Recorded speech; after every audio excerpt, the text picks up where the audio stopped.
Satrul aurati, bab tentang menutup aurat.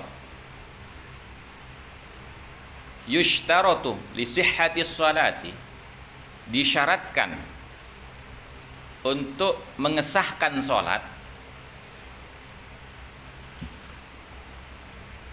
satrul aurati alal qadiri, yaitu menutup aurat bagi yang mampu.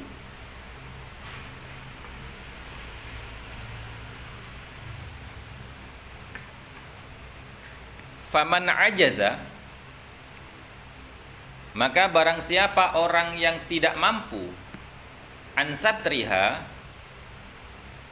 daripada menutup auratnya, fa'alal mumkini,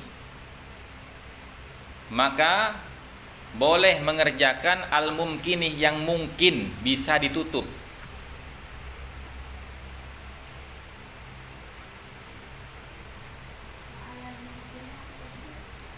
Fa'ala, maka boleh mengerjakan al mumkini, yang mungkin bisa ditutup.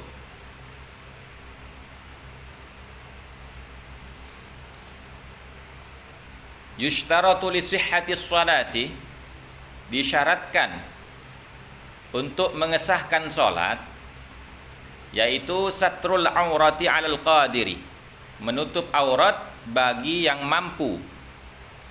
Faman ajaza, maka barang siapa yang tidak mampu ansatriha, daripada menutup auratnya, fa'alal mumkini, maka boleh mengerjakan yang mungkin bisa ditutup.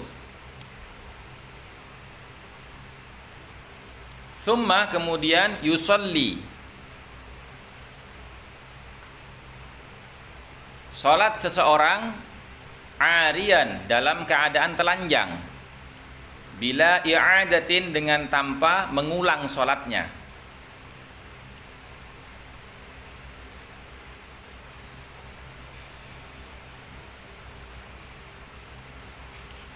Wa auratuz zakari, dan adapun auratnya laki-laki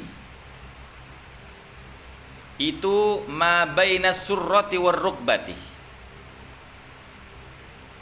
perkara yang terdapat di antara pusar dan lutut, ya. Ingat kalimatnya loh. Wa auratuz zakari, adapun auratnya laki-laki, ma baina surrati war rukbati, itu perkara yang terdapat di antara pusar dan lutut. Berarti bukan pusar sama lututnya yang aurat, ya, tapi perkara yang terdapat di antara pusar dan lutut.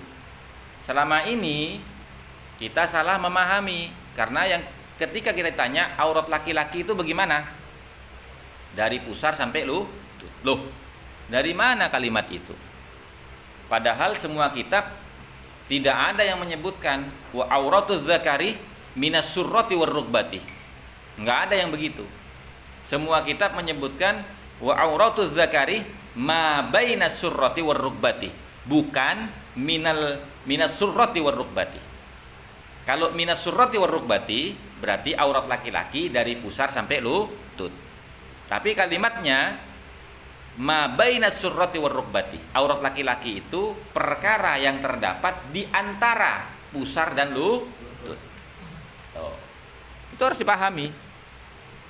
Kalau laki-laki, berarti pemain bola tuh nutup aurat apa enggak tuh? Hah? Kok enggak? Kenapa kok sampai bilang enggak? Auratnya yang mana? Aurat itu yang mana? Lah, dari mana sampai bisa mengatakan itu? Nih, barusan nggak ini dia. Nih, ya, saya tulis ya. Nih. Auratnya laki-laki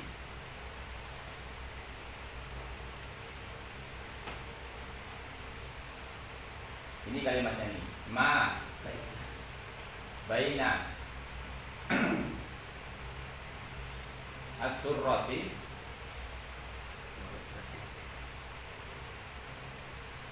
war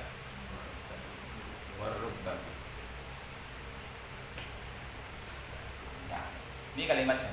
Ini apa ini?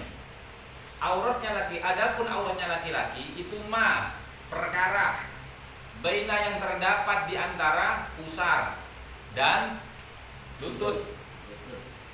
Berarti yang aurat yang mana? Yang surrati wa rubbati apa ma ini? Ma kan? Iya. Nah, kok sampai bisa ngomong ini sama ini dulu? Dari mana coba? Nah, siapa yang ngajarin itu? Siapa yang ngajarin itu? Nah, ya, makanya kenapa saya bukan menyombongkan diri. Kalaupun dikatakan sombong silahkan. Tapi kalau orang ngajar itu nggak paham nahwu sorof, kacau pelajarannya. Ini kayak gini. Ya kan, sampai pasti tahu dari orang kan itu kan, bahwasanya aurat itu adalah pusar sama lu. Nah iya kan di antara. Lah iya itu auratnya. Iya, lah sekarang saya tanya, orang pakai baju seragam sepak bola itu nutup aurat apa enggak? Enggak kata sampean. Dari mana bilang enggak? Emang ada orang main sepak bola itu, mohon maaf ya, burungnya kelihatan gitu? Enggak ada kan? Enggak ada. Enggak ada. Ya kan, sudah nutup aurat itu. Kenapa? Yang wajib ditutup itu adalah aurat. Nah, aurat itu apa nih? Baina surrati war. Ini kalau bicara fikih. Kalau bicara tasawuf ya beda. Kita bicara fikih. Nah, kalau kayak sama tadi, aurat kan dari pusar sampai lutut, Gus. Kalimatnya begini kalau begitu. Bukan tapi auratul dzakari, adapun aurat laki-laki ya. Itu minas surrati war rubbati, perkara dari pusar dan tidak ada tuh di kitab kalimat minas surrati war rubbati itu tidak ada. Yang ada itu mabaina surrati war rubbati. Mau di kitab Takrib Fathul Qarib, mau di kitab ini I'anat Talibin, mau di kitab Iqna, mau di kitab Tausyih Ibnu Qasim, semuanya kalimatnya auratul dzakari ma baina surrati war rubbati. Bukan minas surrati war rubbati. Berarti orang pakai celana pendek itu sudah nutup aurat. Karena aurat itu bukan pusar sama lutut. Gitu loh. Cuman ya gitu-gitu amat, jangan sempakan doang gitu loh. Gitu. Iya. Kalau bicara hukum seperti ini. Jadi kalau sampean itu mengenakan celana pendek, enggak pakai baju, celana pendek doang nih, telanjang dada, ya kan? Celana pendek. Itu betul menurut hukum. Secara hukum benar. Tapi secara etika atau secara tasawuf itu salah. Gitu loh. Paham ya? Gitu.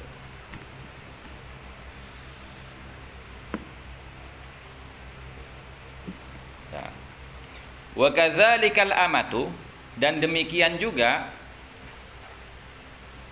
al-amatu, auratnya budak perempuan, fis sholati, di dalam sholat.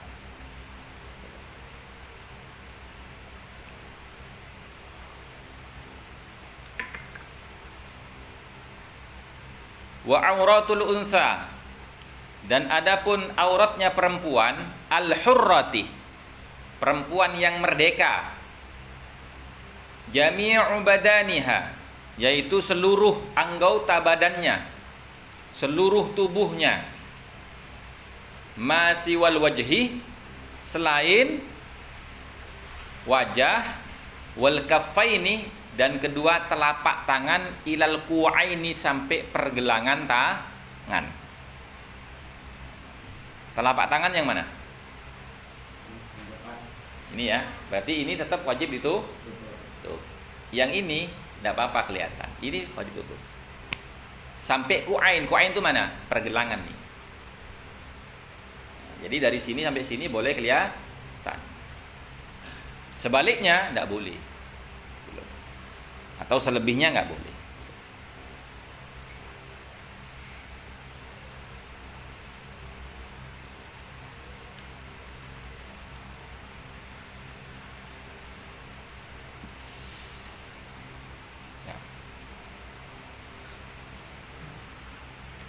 Wa syartus satiri, dan adapun syarat menutup, wa syartus satiri, dan syaratnya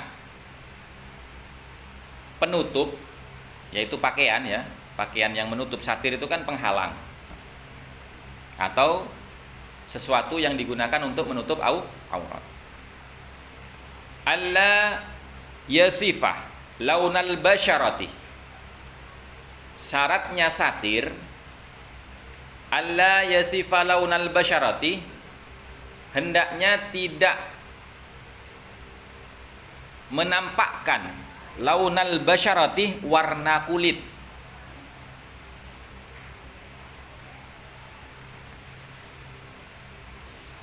Jadi kalau sesuatu yang boleh digunakan untuk menutup aurat, syaratnya harus bisa mengkaburkan warna kulit. Contoh kayak baju yang sampean pakai, kira-kira warna kulit yang ada di dada ini kelihatan nggak? Nggak kelihatan, maka itu cukup untuk menutup aurat. Berbeda dengan baju yang tipis, yang menerawang itu kan, kelihatan warna kulit, itu nggak bisa itu nggak bisa. Qila, dan disebutkan wa ayyakuna halalan, dan hendaknya adanya satir tersebut halal.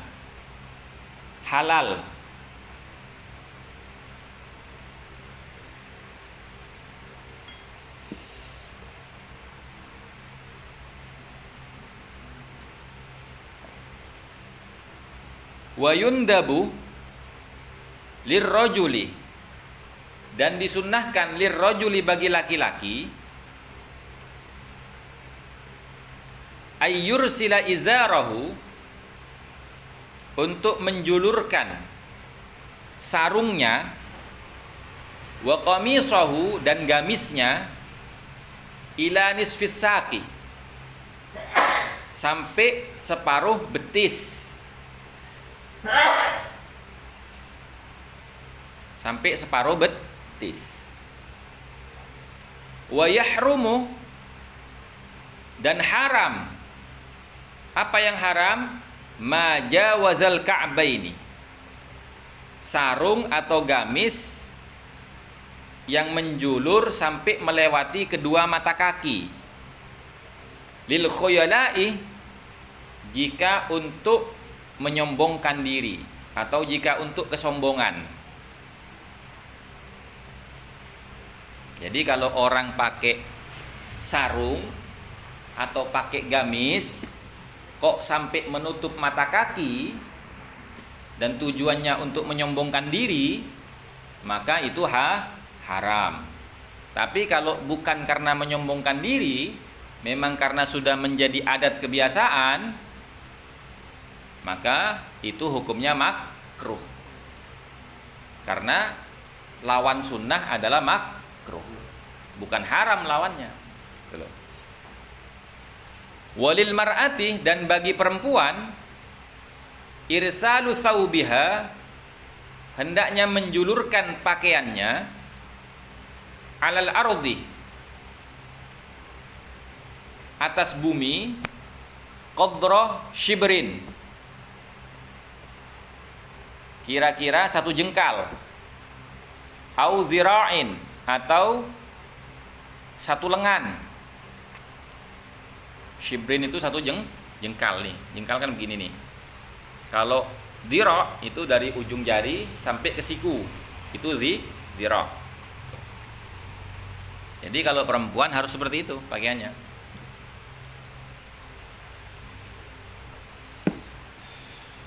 Coba Ki, berdiri Ki. Berdiri. Nah, itu kakimu kelihatan tuh dosa tuh. Lah iya. Kalau ngikutin kitab ini begitu. Walil mar'ati, dan bagi perempuan, irsalu saubiha, harus menjulurkan pakaiannya alal ardi, sampai kepada bumi, qadra shibrin, kira-kira 1 jengkal. 1 jengkal melewati kaki loh. Jadi yang terseret di bumi itu 1 jengkal. Maksimal itu minimal. Maksimalnya 1 lengan dari ujung jari sampai siku. Itu dhira'. Nah, ayo. Ya toh? Wa yahrumu, dan haram az-ziyadatu alaihi, untuk menambah alaihi atas panjangnya pakaian perempuan dari batas 1 jengkal minimal atau 1 dhira' maksimal lil khuyala'i, dengan tujuan untuk menyombongkan diri.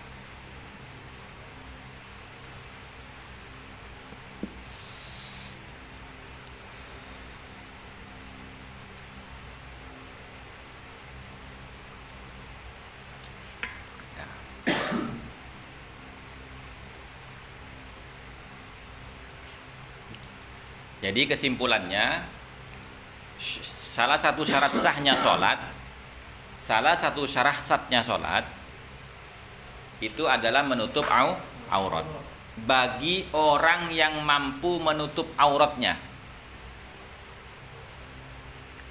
Terus faman ajaza, kalau orang tidak mampu menutup auratnya, fa'alal mumkin, maka tutupilah yang mungkin bisa dia tutupi.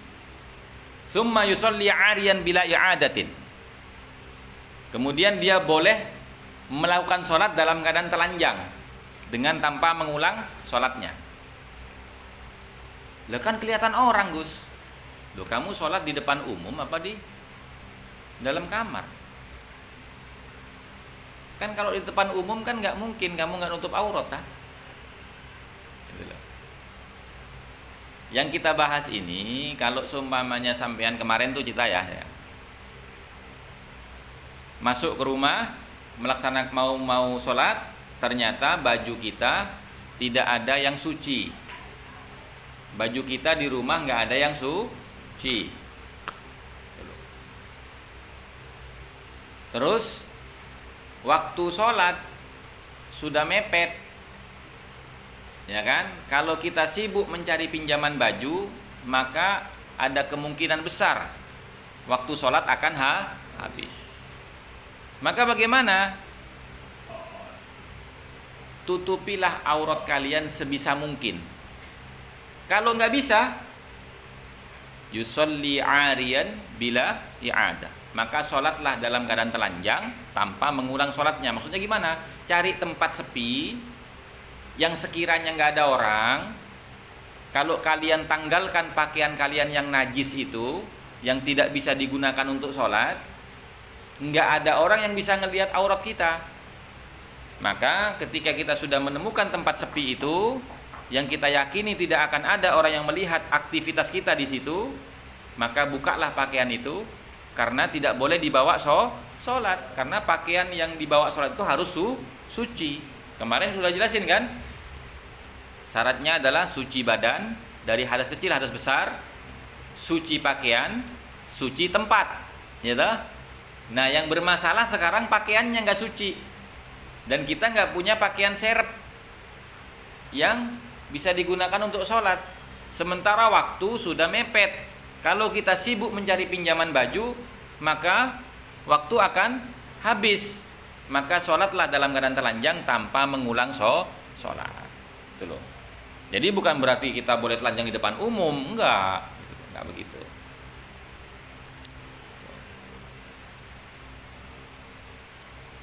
Nah, terus seumpamanya wa auratul zakari, aurat laki-laki, ma baina surrati war rukbati, itu perkara yang terdapat di antara pusar dan lutut. Kalau seumpamanya sarung kita najis, sarung kita najis, kemudian sholat sudah masuk waktunya, kita nggak punya pakaian lain yang bisa menggantikan sarung ini, gitu loh. Sementara waktu sholat sudah mau habis. Kalau kita sibuk cari pinjaman sarung, maka akan tertinggal kita melaksanakan sholat karena waktunya sudah mau hampir habis. Caranya bagaimana? Ya udah, lepasin sarungnya, pakai celana pendek aja sholat. Boleh nggak? Di depan umum boleh begitu? Boleh dong. Lah kok bisa ngoweng? Boleh lah. Bukan aurat kamu loh, aurat laki-laki. Yang dibahas ini laki-laki dulu, ntar yang perempuan ntar. Ini laki-laki. Jangan kalian berpikir, oh perempuan boleh sholat pakai, wah itu mah bahaya itu. Bukan, ini aurat laki-laki dulu. Berarti sholat pakai celana pendek, walaupun di depan umum boleh, gitu loh, boleh. Iya, orang sholat sudah ini nyari pinjaman sarung sudah nggak mungkin, gitu kan? Nah, kalau dalam keadaan terpaksa. Dan kalau kita di pasar misalkan, ya kan? Orang yang kita pinjemin semuanya pada najis sarungnya. Ya toh? Nah, kalau kita nunggu waktu akan habis, kita khawatir, yakin kalau kita sibuk nyari pinjaman sarung, waktu akan habis nih. Nggak bisa sholat saya. Udah sholat pakai celana pendek. Nggak apa-apa. Secara hukum nggak apa-apa. Secara hukum fikih loh ya, nggak apa-apa. Kita nggak bicara etika, kita bicara hukum. Etika itu tasawuf. Wa kadzalikal amatu fis sholati. Dan begitu juga hukumnya budak perempuan. Walaupun perempuan, kalau dia budak maka statusnya seperti aurat laki-laki merdeka. Nah, wa auratul unsa, adapun auratnya perempuan al-hurrati yang merdeka, jami'u badaniha, itu seluruh tubuhnya. Ya, seluruh tubuh. Ya. Tuh, kayak Ki tuh, pergelangan tangannya kelihatan itu kan. Ki, ini boleh nggak kelihatan? Itu? Nah, nggak boleh itu kelihatan itu. Batasnya adalah pergelangan. Yang boleh sampai pergelangan mana? Ini nih. Yang ini nggak boleh ini.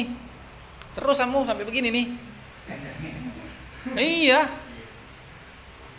Kalau bicara mazhab Syafi'i, asli itu. Nah, makanya kita itu tidak boleh fanatik dalam hal apapun. Kita wajib fanatik hanya kepada Allah dan Rasulnya. Dalam hal apapun kita tidak boleh fanatik, tidak boleh. Buktinya, ayo coba. Kita mazhabnya apa nih? Hah? Dari kecil kita mazhabnya apa? Wah, ini yakin? Yakin dah?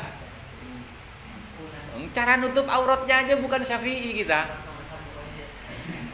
Hah? Cara nutup auratnya bukan Syafi'i kita ini.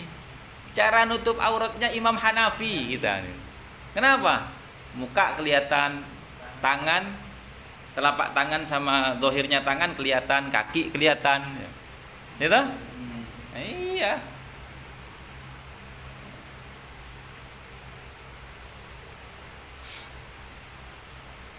Nah, kalau dalam sisi seperti ini aja kita nggak boleh fanatik, apalagi partai, saudara. Ya kan? Apalagi golongan pilpres. Aduh, nggak ada gunanya itu. Nggak ada gunanya itu. Ayo coba, kalau seumpamanya kita posisikan nih, posisikan mazhab ini sebagai partai politik. Hah? Munafik kita kan? Ngakunya mazhab Syafi'i, tapi amaliyahnya Hanafi. Nah gimana coba? Jual beli. Sampai kalau beli gimana? Coba kalau beli gimana? Misalkan nih sampean mau beli rokok misalkan gitu. Gimana cara belinya? Ayo. Pasti kan? Pak, beli rokok. Gitu kan? Udah kan? Padahal apa? Tidak boleh menjual sesuatu yang tidak ada manfaat, kata Imam Syafi'i. Rokok tuh dianggap tidak manfaat dalam mazhab Syafi'i. Maka tidak boleh diperjualbelikan. Maka kalau kita mau konsisten ikut mazhab Syafi'i, ketika beli rokok itu jangan bilang beli. Hah? Iya, minta rokoknya dong. Nih gue upahin loh. Upah, ujroh. Ujroh karena dia membawakan rokok dari tempat satu ke tempat kita. Upah. Bukan beli. Kalau mau konsisten ikut mazhab Syafi'i. Tapi ternyata kita intikal, berpindah mazhab secara tidak sengaja. Tergantung posisi gimana, orang nggak sengaja. Ya kan? Ya coba sampean tahu nggak mazhab Hanafi? Syarat rukun jual belinya kayak gimana? Nggak tahu kita. Cuman karena kita ngelihat guru-guru kita melihat ulama kita, akhirnya kita ikut-ikutan. Nah, apa? Beli rokok dong. Berapa? Nih 1, nih duitnya nih. Udah pergi habis itu. Atau beli roti deh misalkan. Beli roti. Ada roti nggak Pak? Ada. Beli Pak 1. Ya udah. Berapa? 1.000 nih duitnya. Udah pulang. Kalau mazhab Syafi'i nggak begitu. Ada akad. Akad jual. Setelah ada roti Pak, ada. Berapa? 1.000. Ya udah nih, saya beli rotinya ya. Yang jual harus bilang, saya jual roti saya ke kamu. Ya udah Pak, saya beli. Salaman. Harus salaman itu. Ada nggak yang begitu? Berarti selama ini kita jual belinya ikut mazhab Hanafi. Apa nggak dibilang munafik kita ini? Ya kan? Kalau kita memposisikan perbedaan mazhab ini seperti perbedaan politik. Sekarang orang berbeda politik udah dibilang kafir, udah dibilang munafik. Lah kamu, kehidupan kamu setiap hari itu loh. Yang katanya kamu mazhab Syafi'i, tapi perempuannya enggak pakai cadar. Yang katanya mazhab Syafi'i, tapi kamu beli rokok. Ya kan? Coba pikir. Makanya diketawain sama ulama itu. Itu contoh. Sekarang nih kita kan, wah mazhabnya Syafi'i gini-gini, tapi coba lihat. Ada ndak yang pakai cadar tuh? Yang mazhab Syafi'i loh. Ada ndak? Hah? Ya, ada kan? Yang lucunya mereka yang pakai cadar, ya kan? Mereka yang pakai cadar nggak mau baca kunut. Iya kan? Saya nggak mau ikut Imam Syafi'i. Lo pakai cadar itu ikut Imam Syafi'i. Iya kan? Iya benar. Nah, coba bayangin. Terus dia nggak pakai kunut, katanya kunut itu bid'ah. Dah, yang nggak pakai kunut itu Imam Hanafi nggak usah pakai cadar, salaman nama perempuan aja boleh. Lah kenapa kamu ini ikut siapa coba? Bayangin. Coba, ya kan? Sama-sama ndak jelas gitu loh. Sama-sama ndak jelas. Coba bayangin. Makanya saya bilang, jangan fanatik kecuali hanya kepada Allah dan Rasulnya. Karena kebenaran itu milik Allah dan Rasulnya. Gitu loh. Jadi kalau hal seperti ini dalam ubudiyah saja kita nggak boleh fanatik, apalagi di luar masalah ibadah. Coba, ada nggak kira-kira orang yang ikut mazhab Syafi'i menyatakan munafik kepada orang yang ikut mazhab Hanafi? Nggak ada kan? Atau saling mengkafirkan? Atau saling menyalahkan? Nggak ada kan? Nggak ada. Nah, itu ya.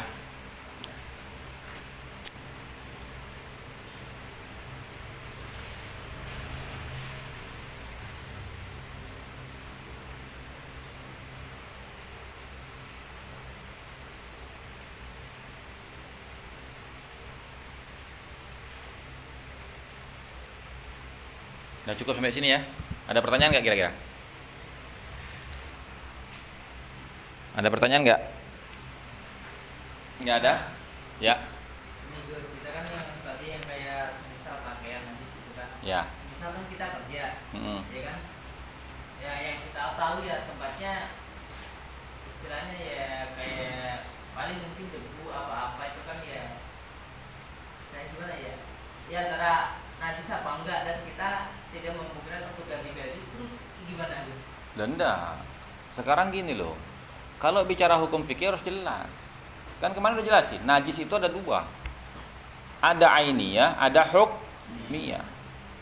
Jelasin dulu, ini kamu merasa baju kamu itu najis. Najis apa? Hukmiyah apa ainiyah? Kalau dua-duanya nggak ada, ya nggak ada najis. Karena hukum itu nggak boleh perasaan, fakta. Gitu loh.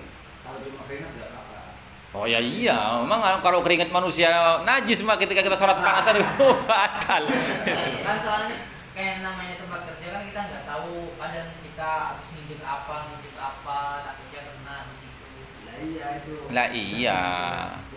Faktanya kelihatan nggak ada najis yang nempel di situ. Satu, itu kalau ada najis yang nempel di situ, kelihatan benda najisnya, berarti najisnya ainiyah. Ya toh? Kalau seumpamanya najisnya nggak kelihatan, tapi kita ngelihat tadi kita kecipratan air najis, air comberan misalkan, karena kita lewat di situ, kecipratan air comberan, ya kan? Tapi cipratannya itu mengenai kita, tapi langsung kering, nggak kelihatan lagi, itu namanya hukmi. Nah, kalau hukmiah bagaimana? Ya cukup basahin pakai air, selesai. Kalau ainiyah, buang dulu benda najisnya supaya menjadi hukmiyah.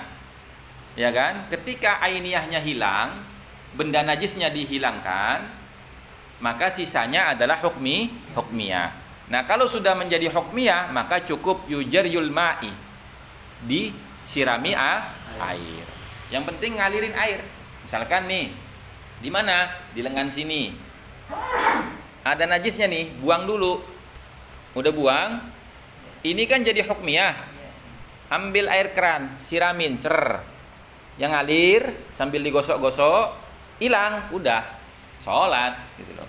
Gitu. Tapi kalau kamu ragu, najis enggak ya tadi ya? Ya enggak bisa diikutin karena fikih itu nahkumu bidzawahir. Fikih itu yahkumu bidzawahir. Fikih itu hanya menghukumi yang tampak. Berarti faktanya ada nggak benda najisnya? Faktanya tadi kita ngelihat nggak kalau pakaian kita kena najis? Kalau enggak ya udah, berarti nggak najis. Kalaupun seumpamanya kita yakin nggak najis karena kita nggak ngelihat faktanya, nggak ngelihat benda najisnya, dan juga kita nggak melihat kecipratan apapun sehingga najisnya hukmiyah, kita sholat nih karena yakin nggak ada najis, tadi saya nggak kena najis sama sekali kok, walaupun saya lewat situ tapi nggak ngeliat cipratannya kok, nggak, udah saya sholat. Udah. Tiba-tiba setelah sholat kok kelihatan di baju kita ada najis, maka bagaimana? Kemarin bagaimana? Diulang apa enggak? Diulang kalau wajib apa enggak ngulang itu? Nah, kemarin tuh. Ayo buka tuh. Ayo, buka dulu. Tadi pas sholat nggak tahu. Tahu setelah sholat. Iya. Setelah sholat ini. Taunya setelah sholat. Nggak wajib. Nah, disunnahkan mengulang. Berarti nggak wajib gitu loh. Gitu loh. Jadi fikih itu bukan perasaan, perasaannya gue udah najis, nggak ada tuh perasaan.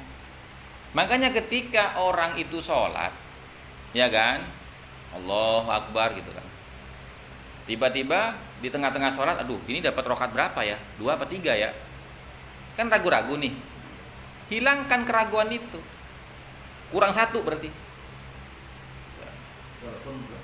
walaupun lebih, karena apa yang kita hukumi yang zahir, gitu loh.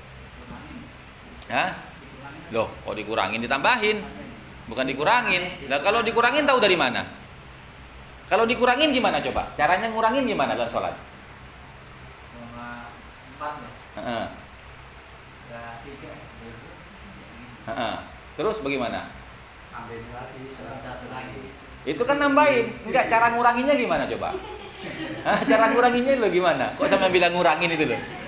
Coba, emang bisa dicomot lagi itu? Kan nggak bisa. Makanya Maksudnya dia gini dulu. Apa? Tadi udah sholat sebetulnya 4, tapi dia ragu. Jadi hitungan bilangan secara untuk menjaga dalam itu hitung kurang aja, jadi 3. Jadi kita nambahin. Padahal tuh 5 rakaat. ya itu berarti kan nambahin. Cuma dia biasanya tuh. Nah, terus caranya ngurangin gimana? Ngurang hitungannya itu tadi loh. Nah iya, artinya kita mengambil hitungan yang paling sedikit dan menambah bukan ngurangin rokaat. Tuh. Nah itu. Sekarang itu, Ya, kalau kita musafir nih, misalnya kita mau kosor, salat kosor, Ya. sana kosor, jadi dulu, ya asar kita taruh ke dulu. ya, Cuma yang jadi masalah, apa itu ada satu paket atau kita gini, pas kebetulan di masjid itu udah ada imamnya, kita Ya. salat makmum kan. Mm. Mm-mm. Nah terus kita nanti salat sendiri kosor itu bisa nggak? Gini, sampean Apakah mau kita harus bikin sama jemaah kita sholat dulu itu imamnya kita terus langsung kosor? makanya kan gini, sampean mau jamak apa kosor? Beda loh. Kalau jamak sama kosor tuh beda. Kalau jamak, sholatnya tetap 4. Misalkan duhur nih, Ya. duhur sama asar, sholatnya tetap 4 rakaat.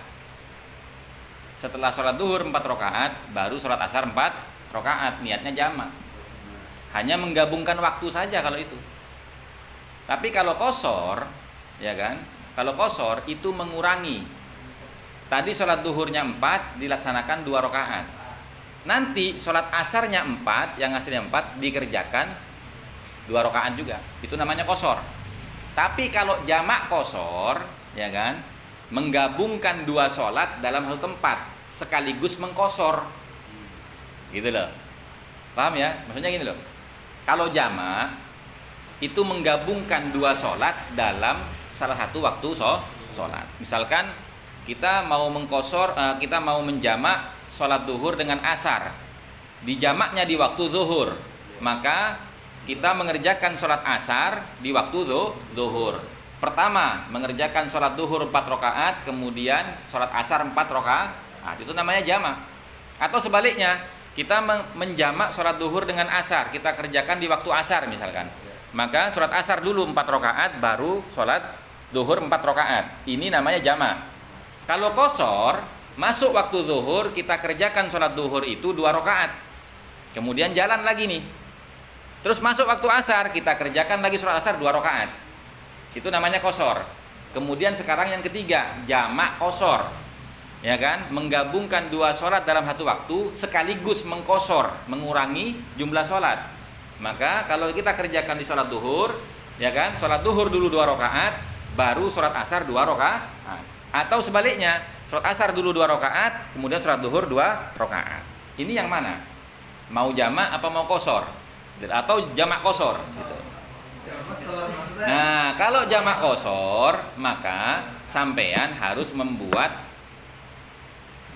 sendiri, membuat jamaah sendiri. Tapi kalau sampean niatnya cuman jamak, berarti sampean boleh nih bermakmum 4 rakaat gitu loh. Boleh gitu loh. Itu. Tapi pendapat yang paling sah itu, orang yang sholatnya jamak kosor tidak boleh bermakmum kepada orang yang sholatnya hadir. Karena sholat jamak kosor ini kan khusus untuk musafir, ya kan? Maka dia tidak boleh bermakmum kepada yang hadir karena beda niat, gitu loh, ya toh? Atau sebaliknya, yang hadir tidak boleh bermakmum kepada yang jamak kosor karena beda niat. Yang satunya niat itmamus sholah, ya kan? Yang satunya lagi jam'un wa qasrun lis sholah, beda niatnya, gitu loh, ya. Itu. Jadi lebih baik bikin jamaah sendiri gitu.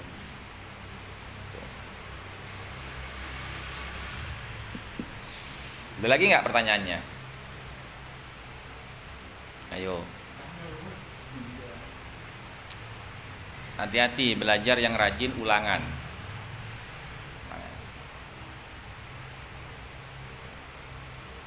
Pasti akan ada ulangan gitu loh. Karena saya pengen tahu. Artinya kualitas belajar sampean dengan kualitas saya mengajar itu gimana gitu. Kalau ternyata kurang, ayo kita tingkatkan lagi belajar mengajarnya biar sempurna.